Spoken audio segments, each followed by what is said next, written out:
Agora que a gente já viu a estrutura do disco rígido, a gente vai ver como é que são as operações realizadas ali, como as nossas escolhas da forma de acesso, elas impactam significativamente no desempenho, né, na velocidade que eu consigo recuperar ou armazenar dados. Então, a primeira preocupação nossa aqui é entender quais são as operações que acontecem fisicamente no disco, né? Quando eu escrevo, leio dados do disco, o que de fato está acontecendo?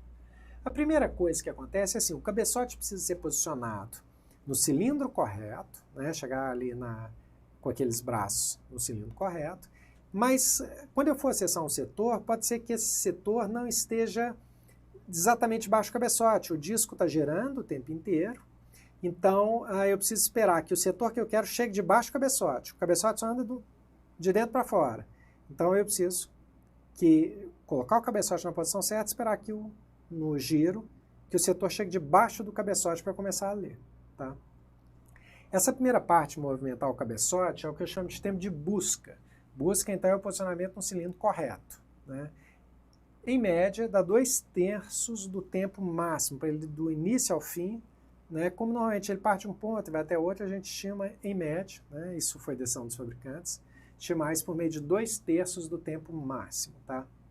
E a latência rotacional é esse tempo do disco girar até que o setor fique debaixo do cabeçote. Geralmente a gente fala que corresponde a meia rotação, tempo médio de meia rotação. Depois que eu achei o setor certo, eu tenho que transferir esse setor, eu tenho que transferir os dados que estão nesse setor para a interface, para a placa-mãe, né, para o processador. Então eu tenho um tempo de transferência, o tempo de leitura, né, o tempo que eu vou percorrer o setor, que eu uso essa fórmula para estimar. Né? Então são o número de setores que eu tenho por trilha, vezes o tamanho do setor. Então eu estou aqui calculando a taxa de transferência, né, de uma rotação completa. Eu vou trabalhar com uma rotação completa. O tempo que eu gasto para transferir uma trilha completa. Né? Então são o número de setores vezes o tamanho do setor, dividido pela velocidade de um giro. Como é que eu calculo essa velocidade de um giro? Que é uma trilha, 60 dividido pela velocidade em rotações por minuto. Né? Então, quando a gente olha aqui para os exemplos, a gente vai ver como que as minhas escolhas podem influenciar significativamente no desempenho as escolhas no algoritmo, né, podem impactar significativamente no desempenho do meu sistema.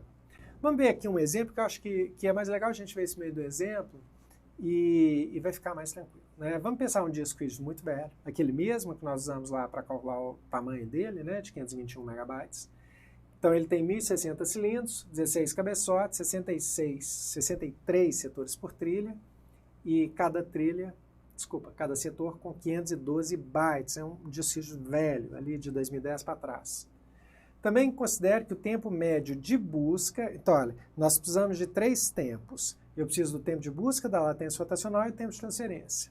Então eu tenho aqui, ó, o tempo de busca é de 13,5 milissegundos. Qualquer posicionamento de cabeçote vai ser considerado, em média, 13,5 milissegundos. A latência rotacional, que é esperar ali o disco girar para o setor ficar debaixo do cabeçote, média, latência rotacional, eu não coloquei aqui, mas tem no próximo slide, a latência rotacional média de 6,7 milissegundos. Tá? Nós vamos considerar que eles giram a velocidade de 4.500 rotações por minuto. Quando eu preciso mudar um cabeçote, vamos supor que eu leio uma trilha inteira, eu preciso ler a trilha da próxima superfície, eu preciso passar para o próximo cabeçote. Isso dura 1 milissegundo, é só um chaveamento elétrico, então não é lento, tá? É muito rápido. 1 milionésimo de segundo, né? Você vê até o tempo de busca, são 13 milionésimos de segundo, é muito rápido. E o tempo de mudança de cilindro, e aí é quando assim, aquele cabeçote precisa pular para o cilindro do lado, que também é muito rápido, 2,5 milissegundos, milionésimo. Não, milissegundos, não é milionésimo, é milissegundos, milésimos. Bom, mas aí é tudo muito rápido, mas esse rápido, com tantas e tantas e tantas vezes, ele acaba ficando lento, né? Então, nós queremos ler um arquivo de 10 megabytes que tem 20.480 setores de 512 bytes. Olha só, hoje em dia 10 megabytes é o suficiente para armazenar uma foto que você tira no seu smartphone. Mas falando de dados estruturados, isso é coisa pra caramba, é um arquivo gigantesco. Tá? Ele comporta muitos dados. Desde que não tenha imagem, áudio, vídeo, nada disso, só de dados básicos, números e strings, é muita informação. Mas vamos lá, 20.480 setores precisam ser lidos. E a comparação que a gente vai ver é assim, se todos esses setores estiverem separados, estiverem juntos em blocos, ou se estiverem todos juntos, na sequência, certinho, né? O que fica mais rápido? Então, primeiro caso, setores todos separados. A cada acesso que eu fizer, eu vou ter que movimentar o cabeçote, 13,5 milissegundos, e esperar o disco terminar de gerar, mais 6,7 milissegundos. Então, nós estamos falando aqui, olha, de mais ou menos 21 milissegundos só para chegar ao setor, 21 milissegundos para chegar ao setor. A minha transferência de dados é muito rápida e o tempo total dessa transferência de um setor é 0,2 milissegundos. Para eu transferir o setor é 0,2 milissegundos. Para eu chegar ao setor, 20,2 milissegundos. 20,2 milissegundos para eu chegar ao setor e 0,2 milissegundos para transferir. Tá vendo? É um centésimo, né? O tempo de transferência é um centésimo do tempo de busca. Então, o tempo total para o setor fica 20,4 milissegundos por setor para chegar nele, esperar o disco girar até o setor ficar debaixo do cabeçote e ler. E depois eu tenho que ler 20.480 setores isolados. Então, para cada setor eu vou fazer uma movimentação diferente. Às vezes não acontece nunca. Não, realmente não acontece nunca de eu ter todos os 20 mil setores separados. Mas a gente só está vendo diferente tempo. Se fosse assim, para ler 10 megabytes, eu gastaria 7 minutos. 7 minutos hoje eu transfiro gigas e gigas. Né? Felizmente, a situação é hipotética, não acontece nunca. Tá? O que acontece, na verdade, é que os discos, eles trabalham com blocos de setores, eles não trabalham com setores independentes, eles trabalham sempre com blocos de setores. Então eu peguei aqui uma outra situação também hipotética, de que o disco rígido trabalha com blocos de 8 setores, sempre 8. Toda vez que eu vou usar um setor, ele reserva 8. Se eu quiser ler, ele vai ler 8. Se eu quiser escrever, ele vai escrever 8 setores, não mais um setor independente. Em termos de mídia, dispositivo físico, a unidade menor de dados é o setor. Mas nas operações, para garantir eficiência, é comum que os discos trabalhem com blocos. E aí esses blocos são isso mesmo, blocos de 8 setores, 8 vezes 4K, vai dar aí o quê? 32K, né, de blocos de dados, tá?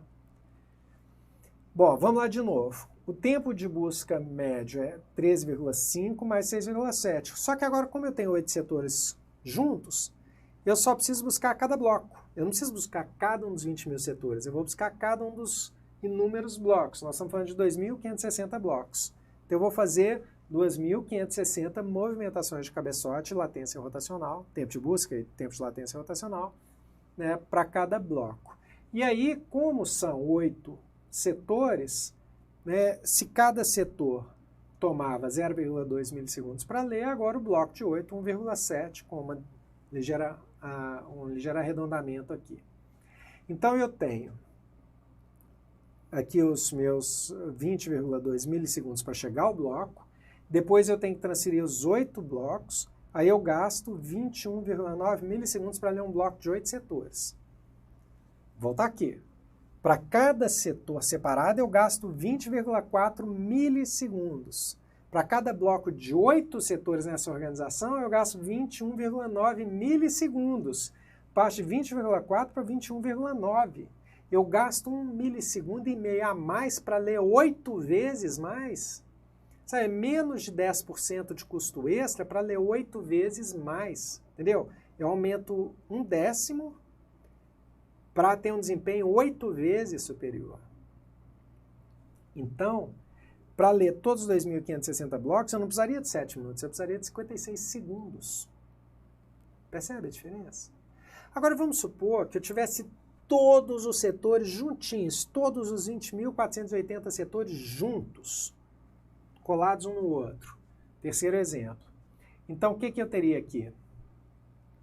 uma situação em que eu tenho o tempo de acesso ao primeiro setor, depois eu vou continuar lendo na sequência, né? A transferência de dados 20.000 setores daria 4,334 milissegundos, 4.364 milissegundos, né? Só que não cabe tudo na mesma trilha. Eu vou precisar ler várias trilhas, então eu vou fazer 325 mudanças de cabeçote. Considerando este disco velho, né? Os discos novos têm uma capacidade de armazenamento melhor. Mas aqui não caberia muita coisa, eu teria que mudar de trilha 325 vezes.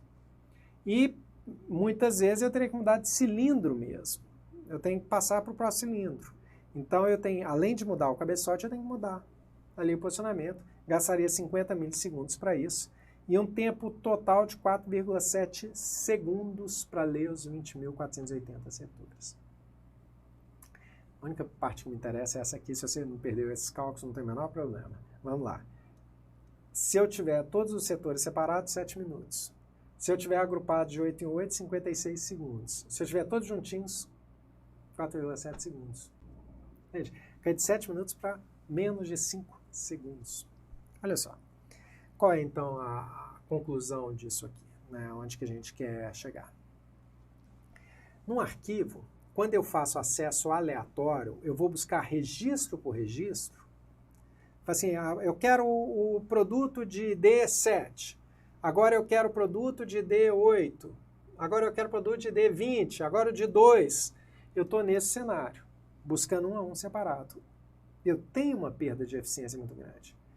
Aí você pode até pensar assim, mas é milissegundo, velho. Um milissegundo, você está buscando um registro, você vai gastar aqui 20,4 milissegundos para ler o cara inteiro.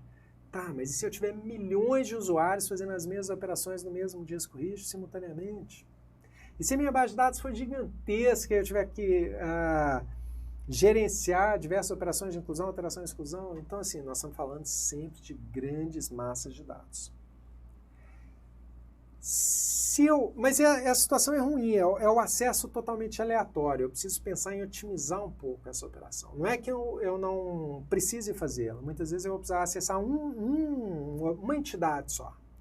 Uma única entidade. Eu tenho que fazer essa operação. No entanto, se eu puder otimizar alguma coisa, porque veja, para ler 1 eu gastei 20,4 milissegundos. Para ler 8 eu gastei 21,9 milissegundos. Um pouquinho a mais para ler 8. Então, quando eu for acessar, eu vou acessar um tantão de uma vez. Eu vou pegar vários registros. E se o meu acesso aproveitar desses que eu já li, bem melhor. Ao invés de ler 1, eu vou ler 8. Assim, você me dá o ID, o usuário de D1. Aí ele vai falar assim, tá aqui, 1, 2, 3, 4, 5, 6, 7, 8. Se o meu algoritmo tirar proveito desses 8 que foram lidos, eu vou conseguir alguma otimização por um custo extra bem pequenininho, né? Se eu não tirar proveito disso, aí realmente talvez nem valha a pena. Mas veja, quando a gente trabalha com uma árvore binária, qual é a lógica da árvore binária? Eu testo uma chave. Se a minha chave de busca for maior do que ela, eu vou... Se ela for menor, eu vou para a esquerda. Se ela for maior, eu vou para a direita, né? Considerando que eu estou de frente para vocês. Então, estou aqui com uma chave. Se ela for menor, eu desço para cá. Se for maior, eu desço para lá, certo? Só fiz um teste. Aí eu pego outro registro, vou fazer outro teste. Se for menor, vem para cá. Se for maior, eu vou para lá. Aí deixo de novo, vou fazer outro teste. Então, eu estou fazendo um acesso aleatório. E se, por exemplo, eu falasse assim, olha, pega lá um bloco de dados. Tem 8 chaves nele. Então, testa 8 chaves. Qual dos caminhos que eu vou descer entre essas 8 chaves? E aí eu já reduzo. Ao invés de ter que fazer teste, eu estou testando de 8 em 8, de 8 em 8 sempre. Né? Eu vou reduzir consideravelmente a altura da minha árvore, o número de comparações que eu tenho que fazer. Essa seria uma árvore n-área de 9 filhos, né? 8 chaves, 9 filhos. E eu tenho outras estruturas melhores. Por exemplo, quando eu falo de tabela hash, cada endereço comporta uma chave, não é? E se comportar 8, ao invés de uma? Entende? Assim, cada hash, ele me leva para um endereço, e nesse endereço cabe 8 registros, não só um. Né? E por aí vai, a gente vai vendo toda a operação e eu vou tentar trabalhar com bloco. E eu ganho muito em desempenho se eu fizer isso. Toda essa história aqui é só para dizer isso. Né? nós precisamos trabalhar com blocos de dados e não com acesso tão aleatório. E se eu puder otimizar todas as minhas operações para serem sequenciais, fica muito mais rápido do que o acesso aleatório de novo. Assim, se eu crio um arquivo em que os meus dados já estão organizados para serem acessados naquela sequência, eu ganho muito. E se eu trabalhar com blocos ao invés de registros isolados, de dados isolados, eu também ganho muito. Tudo que nós vimos até agora sobre mídias, sobre disco rígido, é para chegar nesse ponto. Acessos são para blocos, nunca para dados isolados, e priorização das operações sequenciais. Tá? São as duas coisas que vocês precisam guardar disso. Por isso que eu disse que o disco rígido, mesmo que venha a ser substituído por outras mídias, não é tão preocupante, porque mesmo no acesso à internet eu continuo com essa mesma preocupação. Acesso a blocos de dados, porque uma vez que eu faço a conexão e pego os dados vindo pela rede, vi um pouquinho mais de dado, é muito mais simples do que eu fazer novas requisições. O tempo de estabelecimento da requisição é lento, né? De criar o caminho pela internet para chegar lá. E se eu puder priorizar acesso sequencial, eu também ganho um pouco nisso na perspectiva da implementação do servidor. Tá bom? Então, chega de memória secundária e a gente agora vai passar a trabalhar mesmo com os dados, vendo um pouquinho de algoritmo e das técnicas que estão associadas para as 4 operações nossas lá de inclusão, alteração, exclusão e consulta. Tá bom? Segue aí nos próximos vídeos, a gente vai continuando nossa matéria.